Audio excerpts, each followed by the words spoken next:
नाज़रीन, आज हम गए हुए थे ये दरिया सतलुज के ऊपर, जो कि सैलाब आया हुआ है, उसका जायज़ा लेने के लिए। देखें आप, कितना पानी आया आया हुआ है। नॉर्मल रूटीन में यहाँ पे सिर्फ रेत ही होती है। देखें कितना ज़्यादा पानी है, तकरीबन ये 1,20,25,000 क्यूसेक पानी चल रहा है।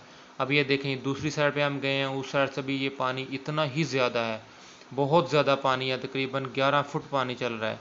तो अब हम आपको ये एम्प्रेस ब्रिज वाली साइड पे लेके चलते हैं।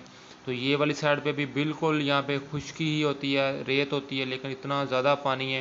ये तकरीबन 11 फुट पानी चल रहा है, और एक अंदाजे के मुताबिक तकरीबन 1,20,000 से 25,000 क्यूसेक पानी यहाँ से गुजर रहा है। ये आज की अपडेट आपको दे रहे हैं हम।